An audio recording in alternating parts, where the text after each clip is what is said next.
All right, here we are, another episode of Let There Be Talk. We have a Bay Area legend here today from Huey Lewis and the News, guitar player, songwriter Chris Hayes. What is up, buddy? Nice to see you, Dean. I'm wearing this sweatshirt, right? And Yeah, yeah, it's cool. That's an old one. That's a good one. That's well, from the old. Yeah, go ahead. here's the funny thing about it. Yeah, I got it a couple years ago. My buddy made it, actually. cool. And as soon as I saw it, I go, I gotta have that. Now, I've been wearing this sweatshirt around the world because I'm a comedian and I tour all over the place. And Uh-huh. you cannot believe the glory the sweatshirt gets, man. And I'm not Well, kidding. People go, I love that sweatshirt. Where did you get it? yeah, that's our old retro logo that we used back in the 80s. I don't know if we ever had any purple ones like yours. That's pretty choice what you got there. But yeah, we're kind of like oddly popular with a lot of people. I mean, we were big for a minute there, but we were really just, kind of a glorified garage band. So I think, a lot of the bigger artists, kind of, I don't know. We got a lot of pushback on what we were actually doing and stuff. But we had our moment in the sun. It was great. Had a great time with the guys. It was a lot of fun.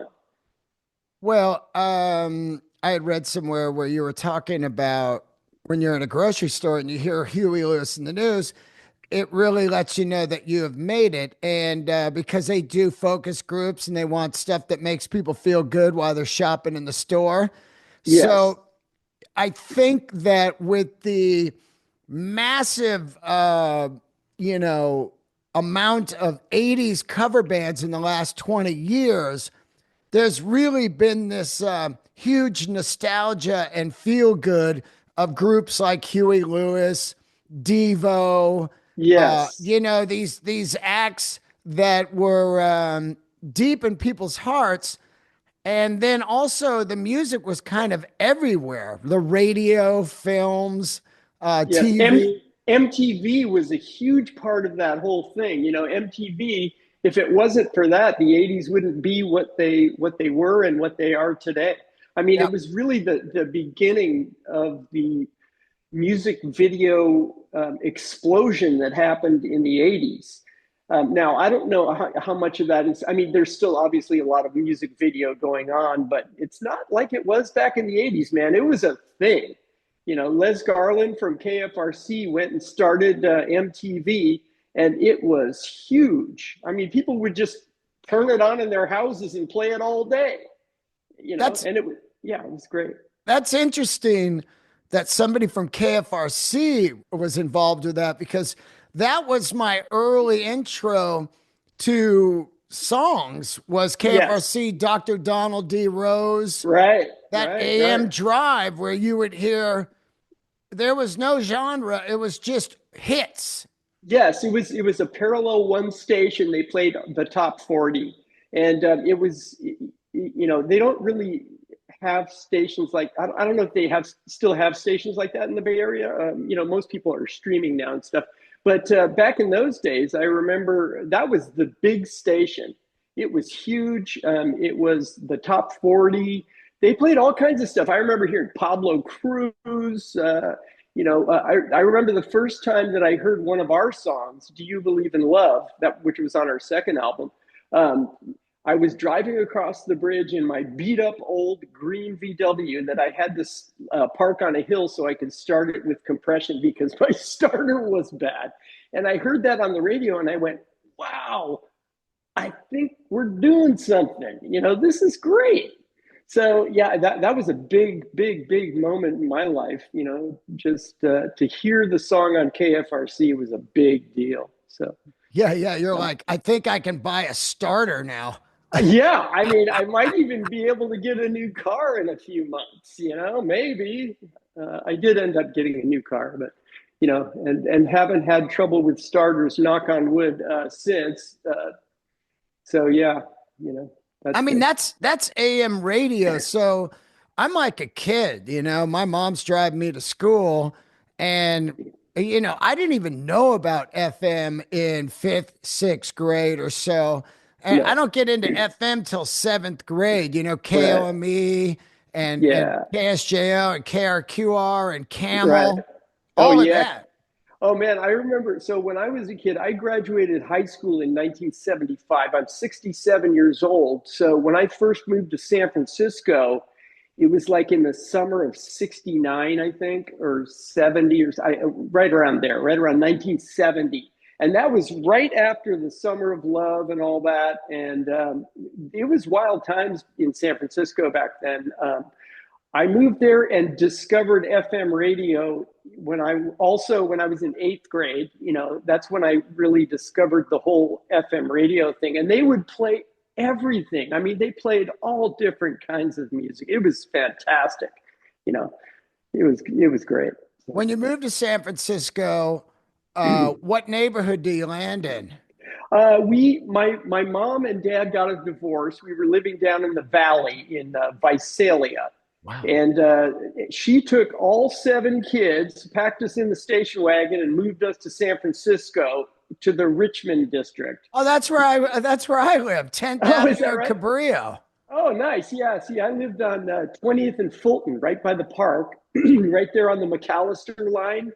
So we used to take the bus to school. Sometimes I'd walk, but yeah, it was fun, man. I was all over that Golden Gate Park, man, with my bike and everything else. And they had the free concerts at Marks Meadows, and I mean, it was wild times back then. I saw a lot of great music, and ended up playing, later in life. Thankfully, I got involved with Blue Bear, and that kind of changed my trajectory a little bit because I was, back in those days, everybody was kind of dabbling in the drug thing, Of So, course. I mean, that's what we were all, well, not all of us, but, a lot of us were. And I think that getting involved with the music again really sort of saved my life in a lot of ways because I could have easily gone down another road that would not have been so great. So Well, it's interesting the upgrade that your mom gave you from Visalia to San yeah. Francisco because I recently, I grew up in the Bay Area and lived in San Francisco, and I took a picture of this. There was a Chinese group of guys in Chinatown, guys and older ladies, and they're playing really crazy, wild instruments on the street corner. There was Yeah. like eight of them, and the level of music and the sound. And it was incredible. It stopped me in my tracks a couple weeks ago. I took a video of them and I said, thank God I grew up in the Bay Area where there's multicultural Yes. celebration of different sexes and Yes. religions and sexualities and skin colors and everything.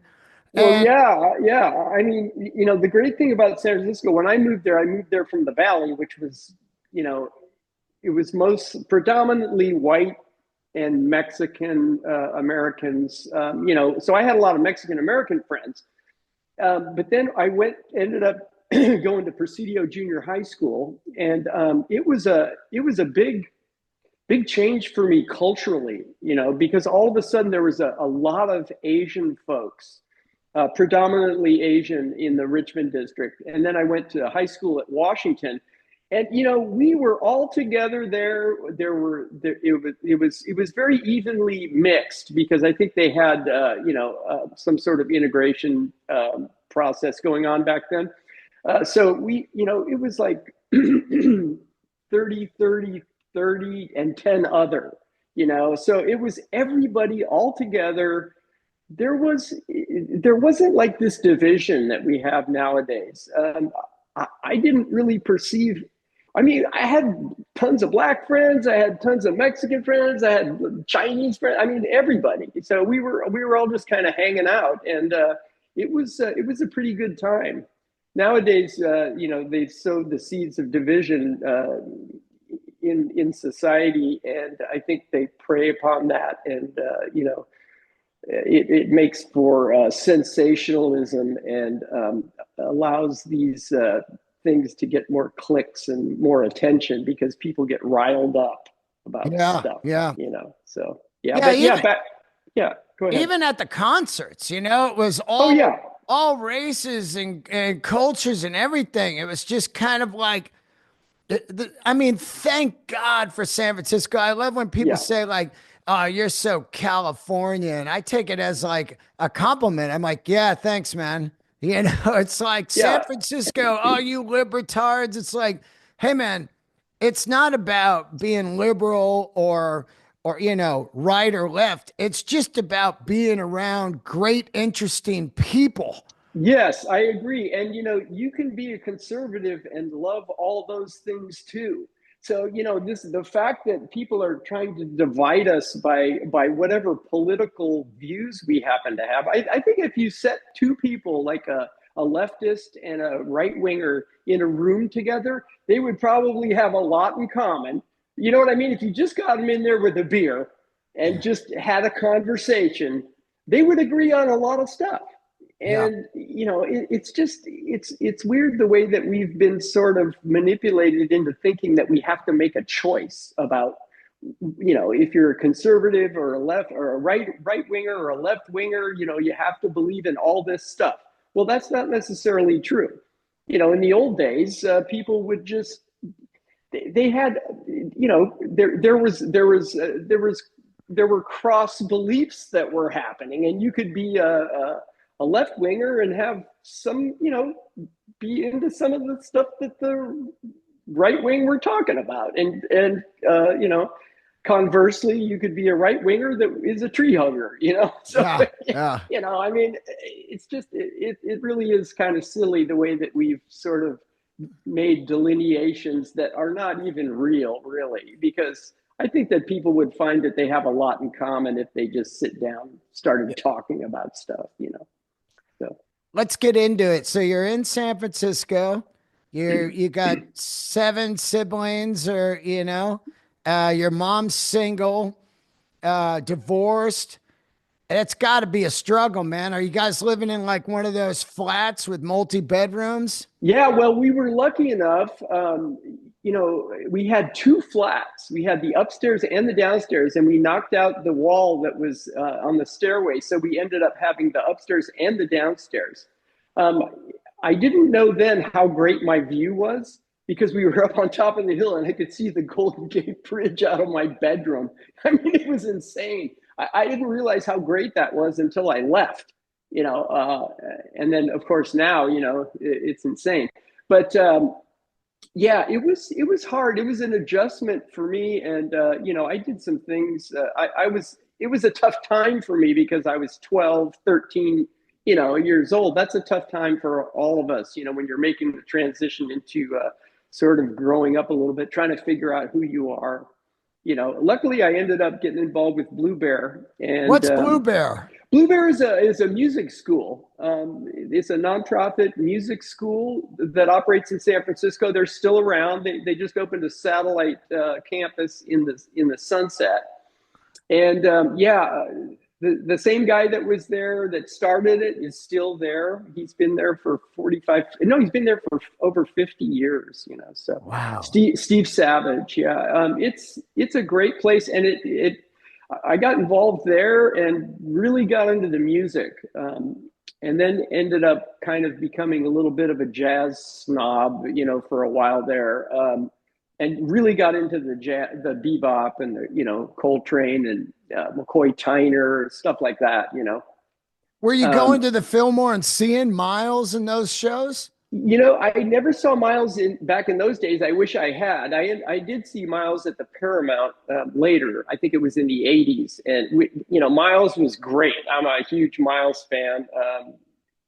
He was a real innovator. The guy was, he did all kinds of great stuff. From the beginning of his career till the end, he was amazing. The guy was a force. And I ended up playing with a couple of saxophone players one of which was Dave Liebman, and then also Pee Wee Ellis. Dave Liebman played with Miles on the album On the Corner, which was right after That's Bitches my Brew. favorite record by him. I love On the Corner. It's just loud, weird jazz. I love it. Masterpiece. Masterpiece. And Liebman is amazing. I mean, he's arguably one of the best saxophone players still alive today.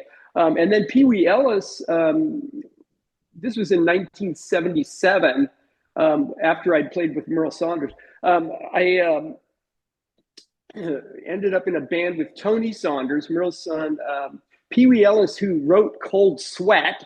Wow. You know, I mean, the guy's he played with James Brown for a long time. The guy was an amazing tenor player and just a great human being. Those two guys taught me a lot about music. And Jimmy Strasberg was playing drums. It was wild. It was loud jazz. I mean, it was just walls of saxophone solos. You know, and so it was like going to school every night. I played with those guys. But before that, I worked with Merle Saunders. He right out of high school. And Merle Saunders, I'm sure all of your Bay Area people remember and know who Merle Saunders is. He used to play with Jerry Garcia when Jerry wasn't touring with the Dead.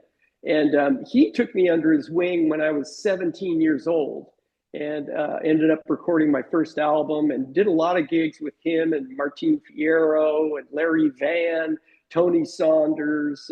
You know, it was great. So that's kind of where I came up after the music school thing. And of course, we used to play a lot of jazz sessions. That's kind of how I cut my teeth. But then I started playing with Merle. That was my introduction to the professional music scene.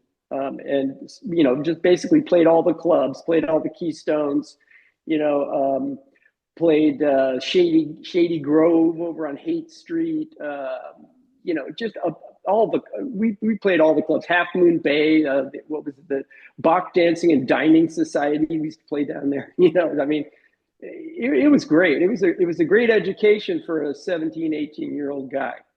And then working with Ellis Liebman Band was even more intense in terms of music. It was just an onslaught of learning for me. And then go ahead.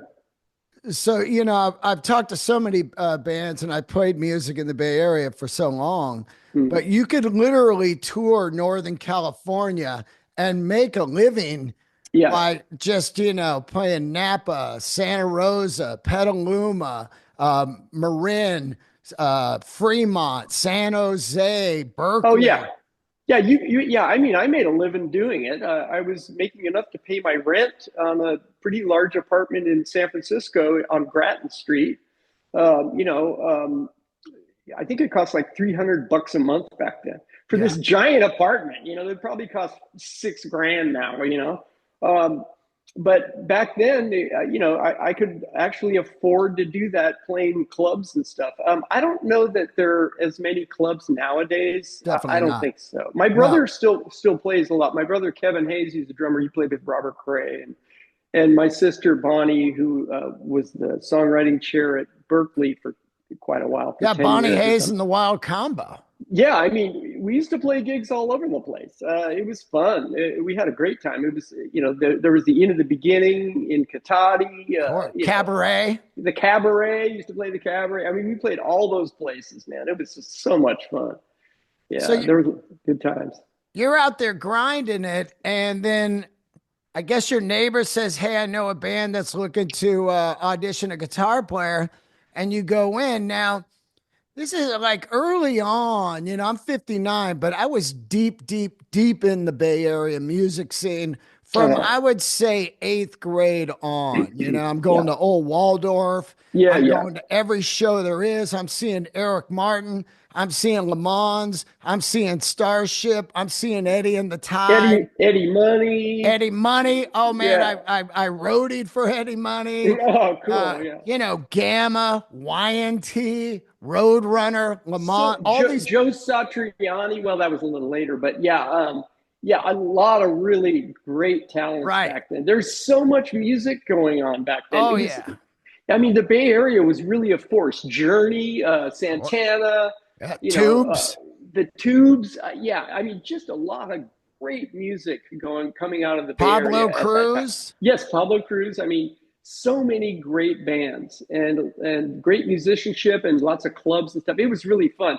So now I was living in an apartment and just kind of scraping by, playing every single gig that I could get because I was trying to make a living. I went on the road with Huey, hired me on to play with Esther Phillips, and I did my first trip to Europe.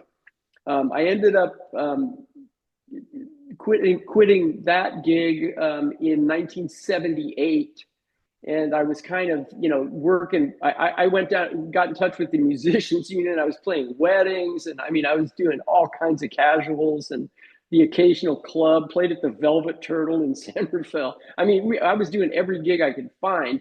And then, I was living next door to this gal and her husband, and she came to me one day and she said, "Yeah, I know this guy who's looking for a guitar player. Are you interested?" And I said, "Yeah, of course I'm interested. I take every gig I can get right now."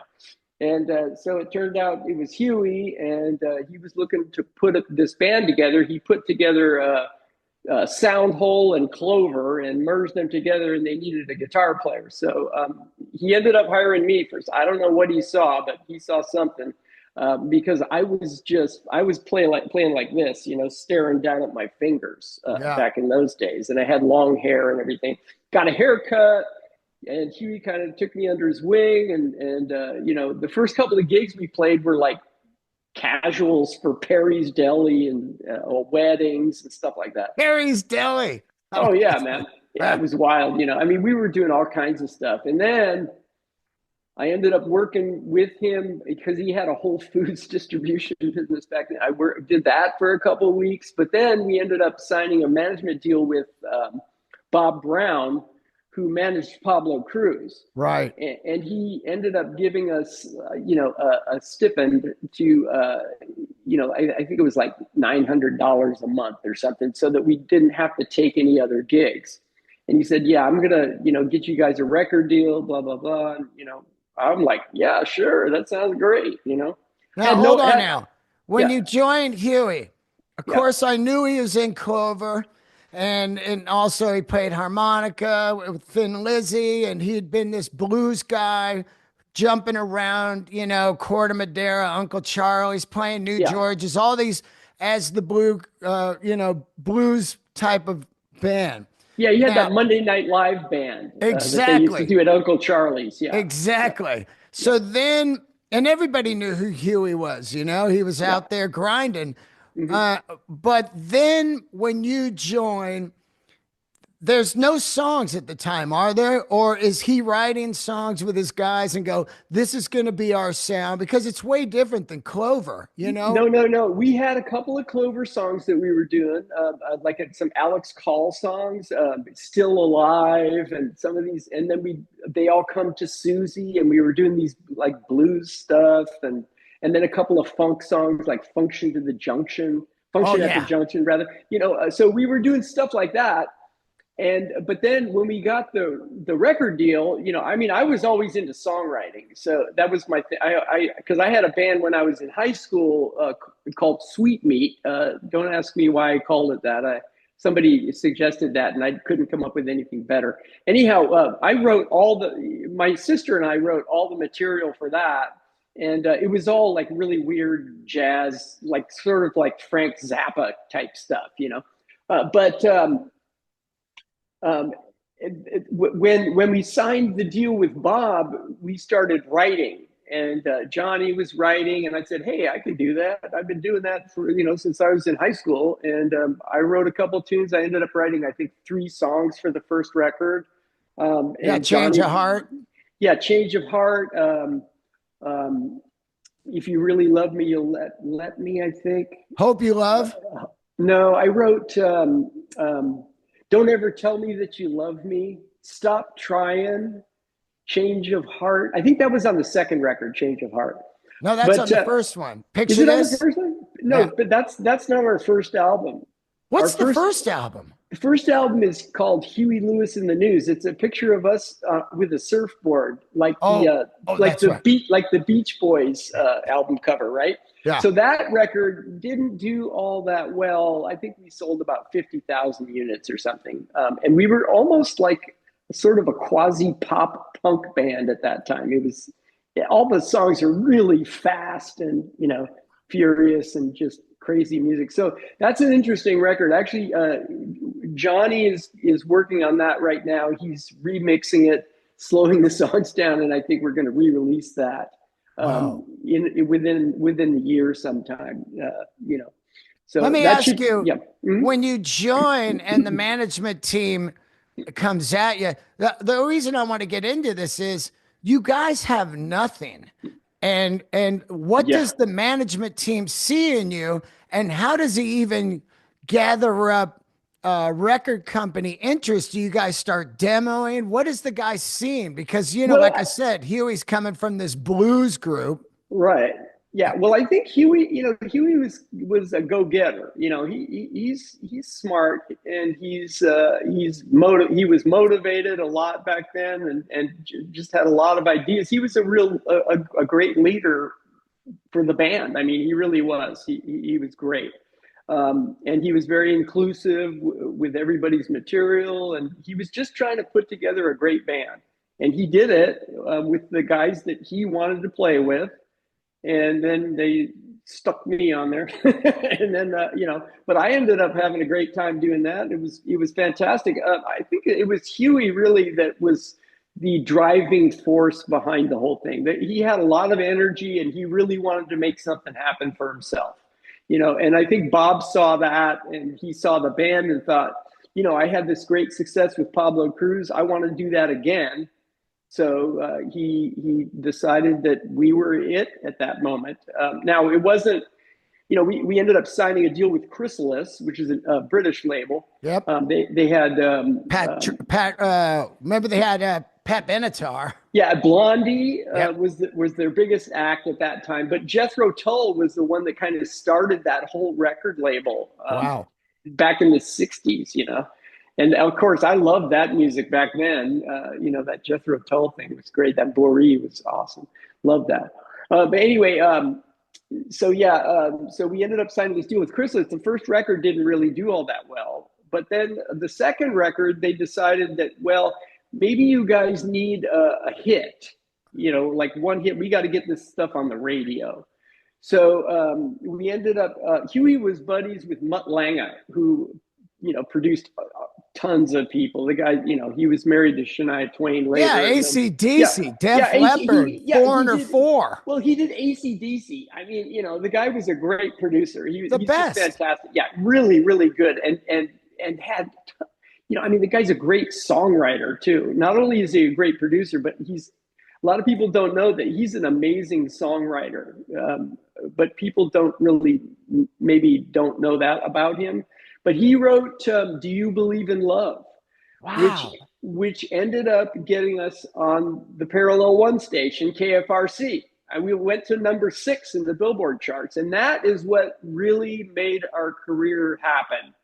Was that song? Because without that, I don't know if it would have happened. But what about Working for a Living? Who wrote that Well, one?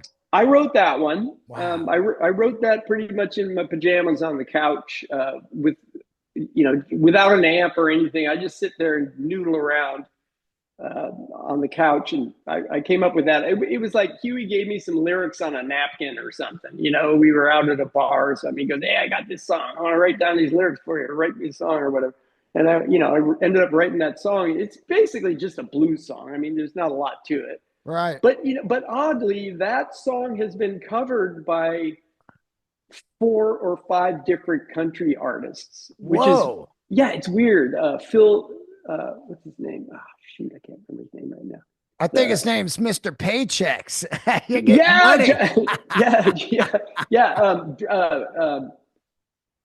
Who's the big guy? Garth Brooks did one. Holy shit. That's Yeah, the biggest.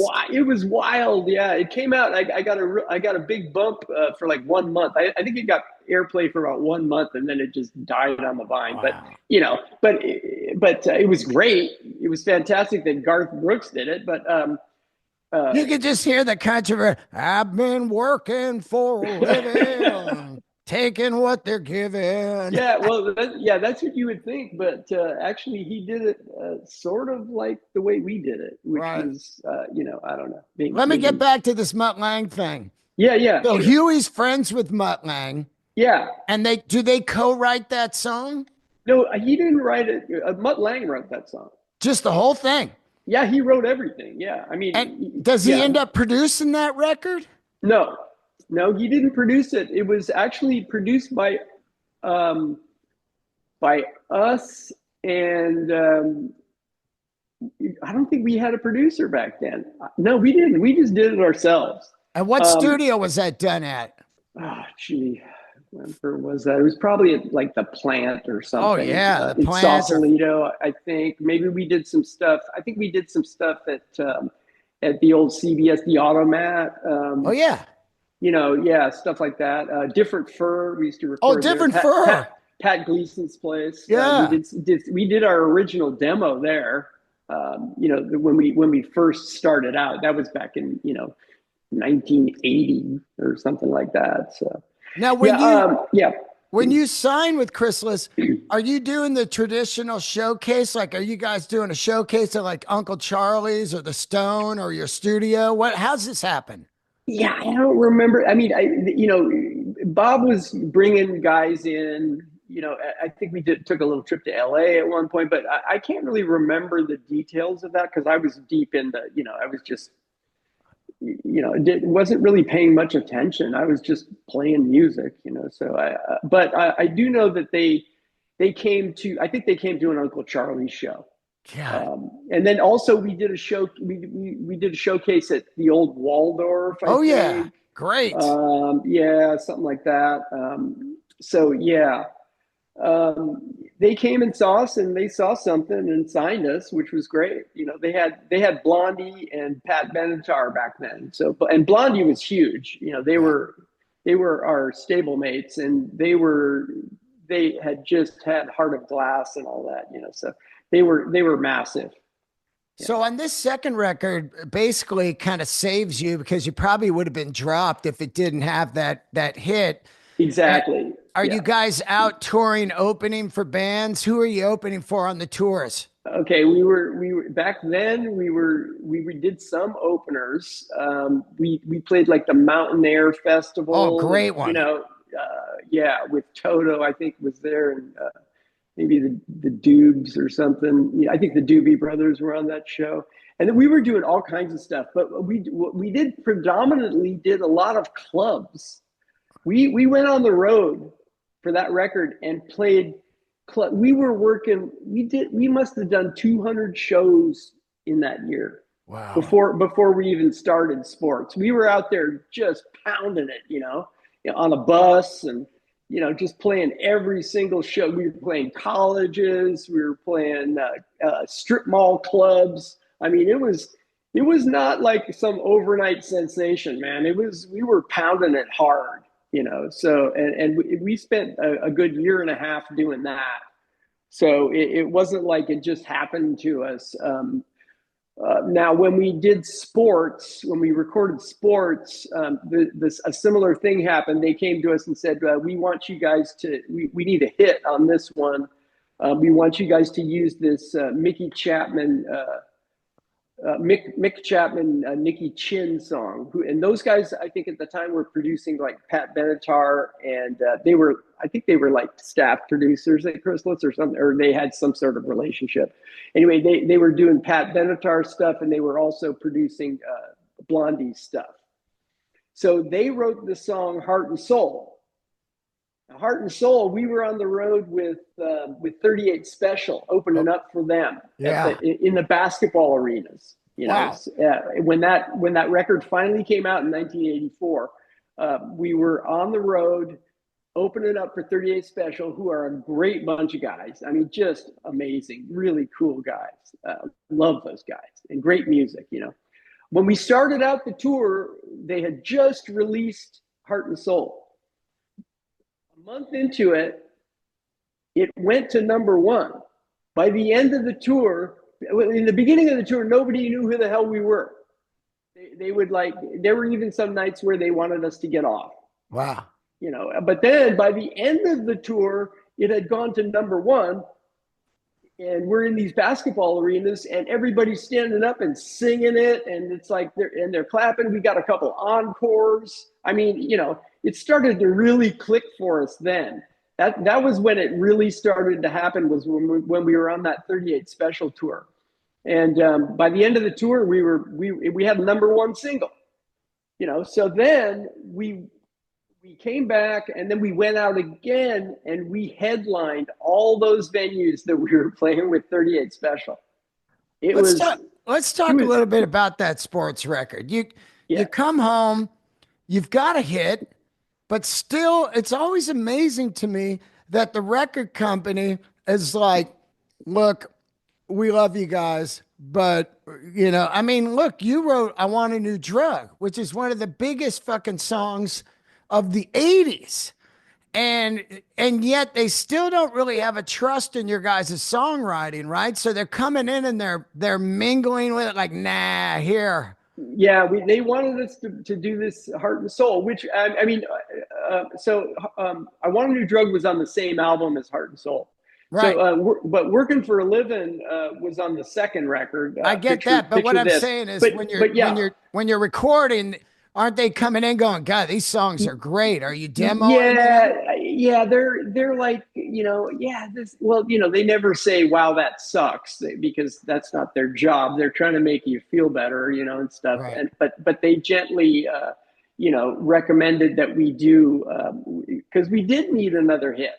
Right. We needed something that was super commercial, and we got this Heart and Soul, and that's really what did it for us. But it allowed us to release all these other singles that weren't necessarily big poppy sort of things, like I Want a New Drug, Right.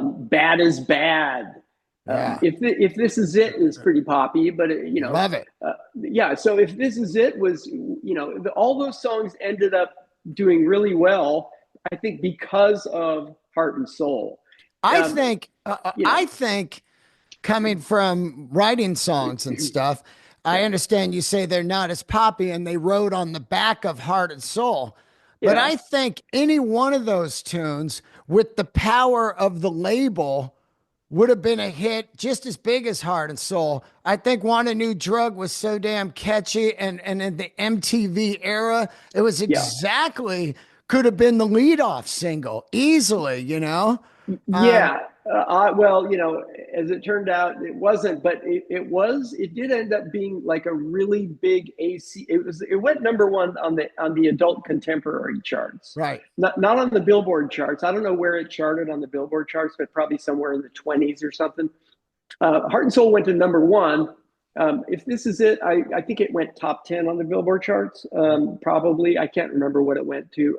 But I Want a New Drug was it was a huge song on the AC, on the adult contemporary side. And so we started getting all this FM airplay that was, that kind of propelled us into that.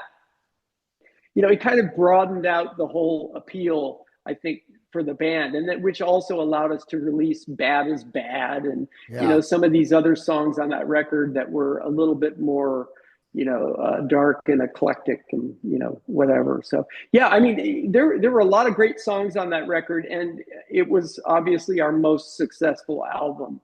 Of course. It's a juggernaut, man. It's not as big as Thriller, but the amount of singles that were coming off of this thing was a lot like Def Leppard Hysteria record, where it's just single after single, video after video, and they were all like on long, heavy rotation. Yeah. And it was just all of a sudden you guys are mega stars, and you are not the one or two song hit wonder. You have easily 7 songs, even when you get into 4. You have 7, 8 songs that when you go see the band live, it's nonstop punches to the face. Yeah, it was pretty good. It was wild. I think, there were, we got a ton of singles off that record, and it had a lot of legs, and, the thing was great. It propelled us onto a whole new level.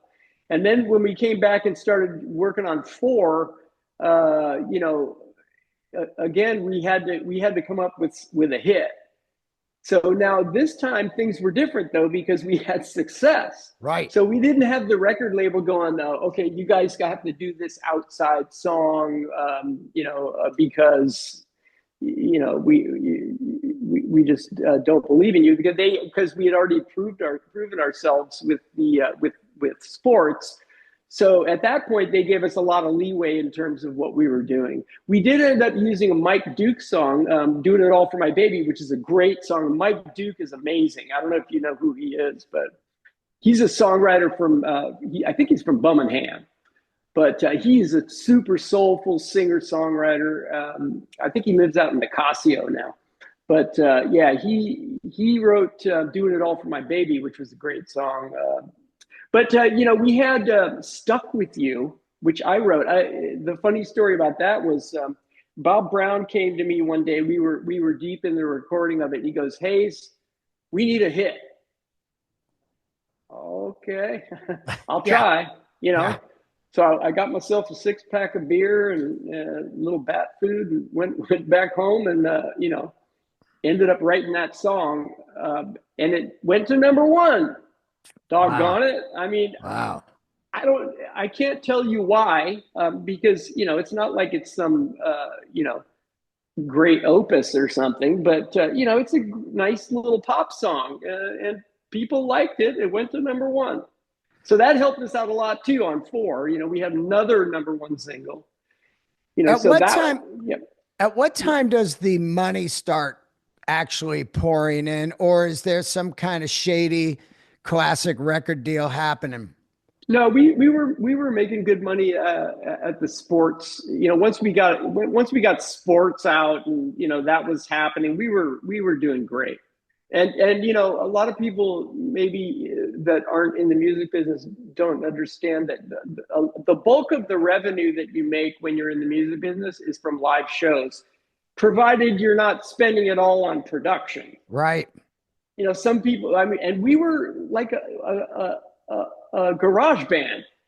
So we didn't have like big fancy production. We were just out there with lights and songs. and songs. Yeah, Yeah. I mean, it wasn't like we didn't have a lot of staging until later. We had some staging, and Terry Persons was our roadman, the stage manager. Terry Persons is great. He's awesome. I love Terry. We started doing some staging later on when we got into the tail end of sports and four, and we got a little bit more into the production, but we were still trying to operate at like a 50% profit margin. So we didn't have a lot of fancy pants staging. It's great. It's great. It was all just songs. So we What did is- pretty well with the touring, that and the merch, that's always a big deal. Back then it was, Yeah. you know, Where yeah. where do you, once you get some checks, where do you buy a house at? Marin, or it seemed like Huey Lewis was Marin to me the whole time. Yeah, he was Marin. So Huey grew up in Marin City. Wow. Oh man. Yeah, What I mean, Tupac? yeah, exactly. So Wow, I didn't know he grew up there in the yeah, projects, actually. yeah, he lived there for quite a while. I don't know how long, you'd have to ask him, but I know that he lived there for a substantial part of his youth. That's But incredible. yeah, and I was a city guy, but all the rehearsals and stuff were in Marin. So Hun Sound? yeah, we had a little practice area there. We had it for 20 years. I was there too.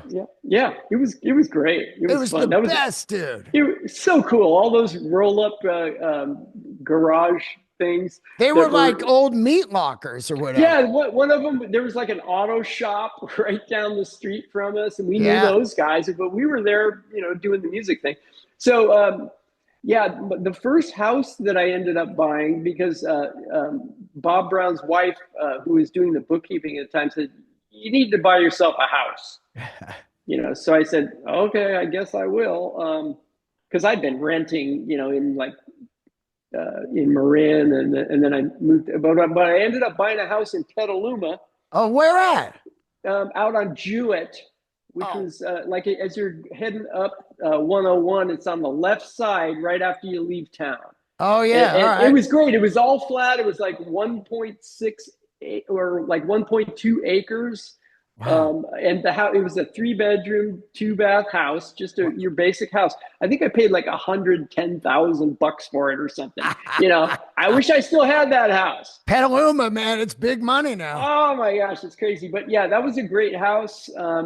And I remember my interest rate was 14%. Wow. So, I so love I all love you, people all you, complaining now at yeah, 7%. no, no, they don't have it. All you kids who think that 7% is too high. I remember the first time I got a 7% mortgage, I was happy as a clam. I was like, "Whoa, 7%! This is awesome!" Yeah. Because my first house was 14%. So, yeah, So, funny. it's really interesting when you listen to Huey Lewis and you grow up in the Bay Area like me and you're pounding in Marin County. You can't stop but think about cocaine going on in that whole area. It's pretty interesting how fierce the partying was in the 80s, you know? Yeah, I mean, I remember I knew that it had gotten crazy when like my real estate agent was offered me a bump. Then I went, oh boy. I mean, you know what I mean? I had a contractor guy. He came over to my house and we weren't trying to do some remodeling, and he goes, "Hey, you want a bump?" And I'm like, "Yeah, you're Yeah. hired." Yeah. Isn't it crazy though to think about? All of Oh Marin yeah, County was like a snow factory. insane back then. But I mean, we didn't go crazy on it though. We were always super disciplined about the whole thing. We Yeah. never really went overboard on it. It was always just like X amount, and we just did a little share thing. We never got into the personals, and the large quantities or anything like that. So it was just, everybody was sniffing coke back then. Yeah. Everybody, your accountant was probably sniffing coke. Your dentist was probably doing. I mean, everybody was. It was crazy. You just go into a bathroom and you see somebody in there and go, "Hey, you got a bump?" And they go, "Yeah, you want Yeah. one? Yeah, sure." It was crazy. It was It nuts. was crazy. It It, was crazy, dude. it was insane. But nowadays, I wouldn't even think about doing that because you don't know what you're getting anymore. Oh We used to be man. able to. We used to be able to trust the drug dealers. Now, who knows what they're putting in it? Yeah, So fentanyl ruined everything. it really did. That and meth. Yep. Yeah. Meth and fentanyl pretty much ruined the whole scene. But Let anyway, let me ask let me ask you about of course I was like I said in the Bay Area and just explosion of sports and everything. The amazing collaboration I loved always seemed to be between the band and the 49ers. I love oh this. man, yeah, I yeah, love yeah. this. I mean, Montana, Coach Walsh, Steve Young, just all of that era of the 49ers and the stick and Oh and my Huey God, it was. Lewis, man. I mean, at one point you guys played at the game on a flatbed. Yeah, it was. They took a shine to us, and of course we're all football fans. I'm a 49ers fan, and all the guys in the band are super sports nuts. Like, well, not all of them, but Bill Gibson the drummer was a total baseball fanatic. Loved the A's, loved the Giants. Mostly an A's fan, but yeah, and then football. I love football, so yeah, it was a big deal for us back then. And then they ended up coming and singing on a couple of our records and stuff. It was really cool. It was Yeah, amazing. yeah, it was great. And we ended up doing DeBartolo was owned the team back then. It was just super good times, man. Back then in the '80s, it was so great, so great. Do you have any great Bill Graham memories? I mean, the Cow Palace is the heart and soul of my youth, and absolutely all the greatest memories of concerts back then were at the Cow Palace. Can you talk a little bit about that? Yeah, sure. Well, Bill Graham, was amazing. He was just a great guy, and I had no idea that how great he was until the very end, because we were playing at the Concord Pavilion the night Right. that he passed away, and he flew over to see us And I remember walking backstage and seeing Bill, and he goes, "Hi, Chris, how you doing?" And I'm like, I didn't even know Bill Graham knew who the fuck I was. You know what I mean? Yeah. But he said, "Hi, Chris." And we had a conversation, and he was like talking. We talked about my sister, and he was plugged into the whole thing, man. The guy was amazing. He was super nice. And, a lot of people say, well, he was a tyrant, blah, blah, blah. Not to I'll take me. it. He was He he was was a great man. No, he was a great, great man. He was fantastic and a sweet guy, sweet East Coast dude, man. He was just great.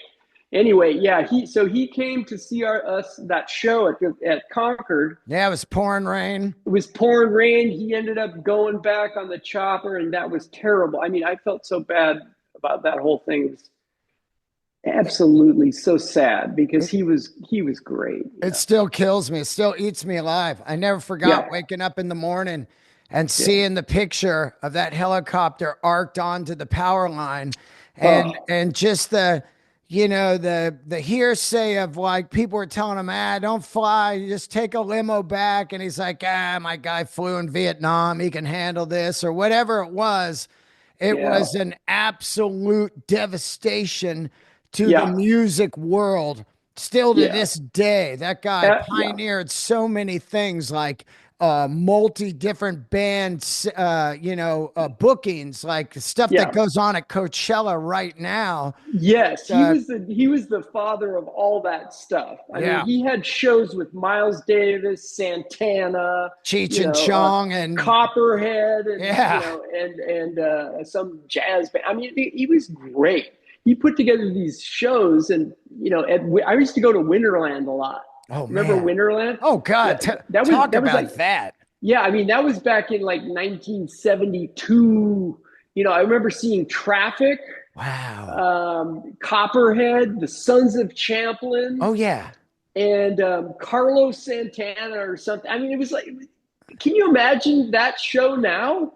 Oh I mean, we got Stevie Winwood and Traffic, Copperhead with Cipollina and all those guys, yeah, and the Sons of Champlin, who are fantastic. I mean, I was amazing. a huge Sons of Champlin fan when I was younger, in my younger days, and still am. I mean, the Sons of Champlin are amazing. Did you So guys yeah, play A Day on the Green? I think we did. Shoot, did we? I think we did one. I can't remember. I think we did do one. I can't remember much about it right now. Right. But how I'll about the have. Cow Palace? I don't think we ever played the Cow Palace. Really? No, oddly, I don't think we did. I remember going to the Cow Palace a little bit though. I saw AC/DC there. Oh, which tour? Back in Black? I think it was. I Yeah. went. I remember I went there with Bill Gibson. Bill Gibson and I went to because we were into the AC/DC. Not really, but it Oh, was the just best. it was just so cool to see those guys. I Oh mean, I God. wanted to go see Angus because Yeah. he was just throwing shapes, and he had the. I mean, it was awesome. So yeah, that was Let's pretty talk a cool. little bit about your guitar playing and your gear and stuff. Of Sure. course, you're buying gear in the 70s, so then it's not considered vintage gear. But what were you playing? Were you into like old strats, like 50s strats? Were you playing? Because, when I watch the Huey Lewis videos, you're playing all kinds of different stuff. What was your choice? Yeah. So when I joined the band, I had like a 330, Oh, yeah. a hollow Wow. body because I Yeah. was a jazz guy, and we, it was like, okay, we got to get rid of that. So I went and bought a hammer Oh, guitar, Hamer. a hammer. Yeah, I Yeah. bought a At hammer. Bananas? Yes, and I bought a high watt, like a 100 watt high. I mean, the thing was so freaking loud. It was insane. It's basically like a Marshall. Pete Townsend The style. Yeah, the only way you can make them sound good is if you just crank them up and blind everybody in the first 5 rows. I mean, it's just so loud. Wow. I played that for a while, and then that was like a little bit too much for me. So I didn't start getting into the more vintage stuff until a little bit later. Um, I had the Hamer, and then I ended up playing a Les Paul. I had a 68 Les Paul that I used for a while, until our light tech accidentally broke it and Oh, put it back on the stand. And I went, "Hey, my guitar's broken. Who did this?" And nobody would fess up to it. Finally, he admitted to it. wow. We were in New York, and I'm like, I need a guitar. I don't have a. I didn't have a bunch of guitars back then. I only had like two guitars on the road. It was Whoa. insane. So Whoa. I ended up going down to what was that, 42nd Street, where all the Yep. music Yeah, shops yeah, are, yeah. right? And ended up buying like a Les Paul, a black 68 Les Paul custom. Oh, yeah. Um, I think it was a custom. Maybe it was just a special, and it had the two pickups. And I used that guitar quite a lot. Um, I think I paid like 800 or 900 bucks for it or something back then. That guitar now is probably worth a lot more. I don't know what, but I don't have it anymore. So I ended up collecting a lot of gear over the years, and ended up playing. I used a lot of Strats. Like for the Power of Love, I have a '57 Strat that I used. I got that guitar for like 1,200 bucks. You Wow. know, and it's all scratched up, and I thought I was paying too much for it at the time, of course. But I still have that guitar. I love that guitar. As a matter of fact, I just did a thing with Mason Marangella, that runs Vertex Effects, and I brought that guitar in, and we played through some of the stuff, and it was pretty cool. Yeah, so I had that and a couple of Les Pauls, and so, and I also had some like current day Stratocasters that I used to use. Yeah. I didn't start getting into buying the vintage gear until later, when I actually had enough money to buy it. And we thought we were paying way too much money for it. But looking back on it, I wish I had every single guitar that I ever bought and every amp. Yeah. But that's okay. Yeah. Then I'd have to move it around, and you can't. You can only play one at a time. So it's okay. Yeah. So at some point, it must have got pretty low and dark for you because you leave the band. I mean, was it drinking and you got a divorce and you never saw your family and your son growing up and stuff? So it had to be kind of a serious thought of I'm leaving. That had to be like a crazy situation. Like Yeah. you step off an adrenaline train and it's really a different life. It was a big transition for me. I felt like I had to step away. I talked to my good friend, Jason Siegel, we used to play a lot of golf together. He's a great guy from New Jersey. Was market maker for Microsoft on the Pacific Stock Exchange, and he was good buddies of mine. I said, "Hey, do you think I can retire?" He goes, "How much money you got?" Yeah. And I told him, and he goes, "Yeah, you can quit right now. Go ahead. You're fine." Wow. And then, but the reasoning was really, I mean, I ended up getting a divorce from my first wife, and I had a son who's in jail right now, unfortunately. But he made some bad choices, and it was all because of methamphetamine. Oh He my got God. he got he got That's a involved. demon drug. It's the worst thing ever invented. So anyway, I didn't want to do that again. I had a child with my girlfriend, and we ended up getting married, and that was in '97. And I said, I just don't think I can do this again. I can't be gone from my children's life. It's just more important for me to be with my kids. Also, I had discovered um, rediscovered my relationship with God, Right. and I just saw it as not really conducive to my Christian lifestyle, also. But that wasn't really the main thing. It was really mostly just I didn't want to hurt my children. I love all my kids, and it was super important for me, the family thing. So I decided to step away. I mean, and it was fine. I was fine with it, but yeah, it was a big adjustment, man. Because when I stopped working, it took me 5 years to be able to sleep properly again. I Wow. mean, I had sleep deprivation for a long time. I just couldn't sleep. You Well, know, I just read a thing, and let me run this by you because I think that it has a lot to do with me. Is they say people that are on the road and moving from town to town every day and stuff, they really have a hard time also living in one place. And I really never thought about it, but it's almost a disorder that I've had in the last 20 years of every 7 months or a year moving to another place. And my friends look at me like I'm loony.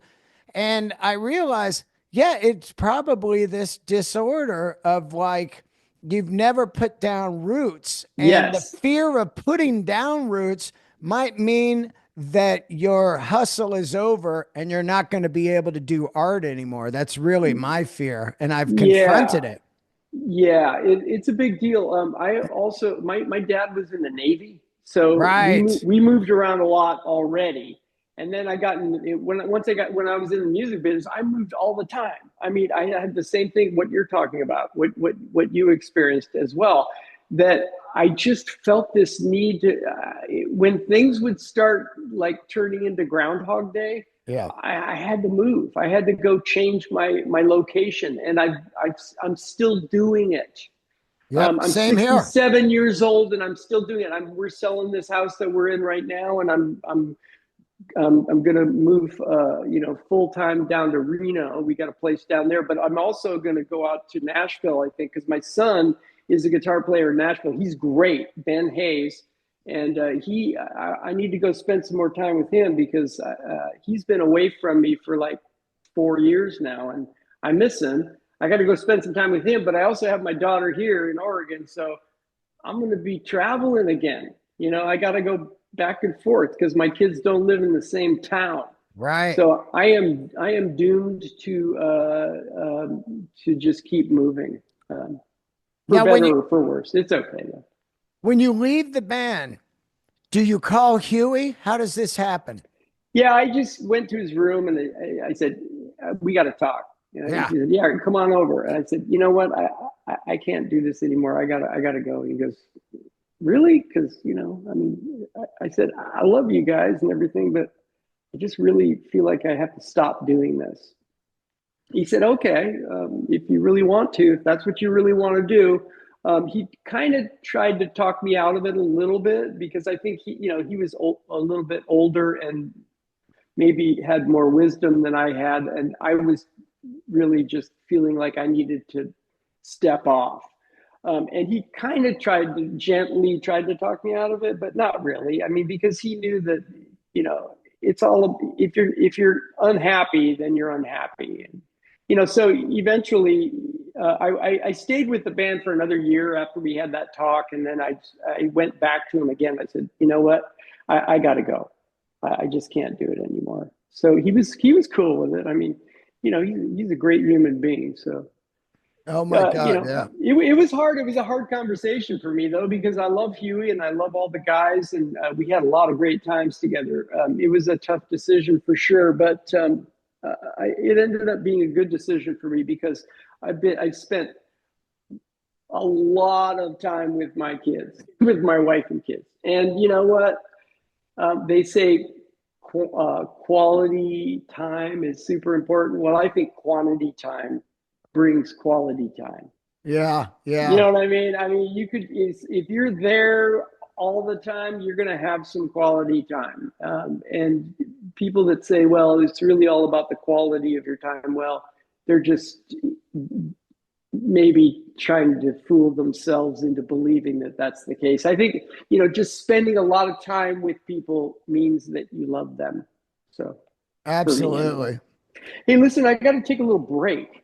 Can we, Well, can we, what? can we Well, take we can wrap it up, man. It's okay. Yeah, that's fine too. Yeah, yeah. that's fine. It Yeah. was so amazing to talk to you, and I can't thank you enough for doing the show. I have literally been a huge Metallica fan at the same time, a huge Huey Lewis fan at the same time. I'm a huge, Journey fan. Like Yeah, the yeah. the All that. amount of music out of that Bay Area that sits inside of my heart is because of a lot of guys like you, man. And Oh, thanks, man. Thank you. your songwriting is spectacular, and you Thank you. definitely have a massive, massive, place in music history and the Bay Area, man. The Bay Area.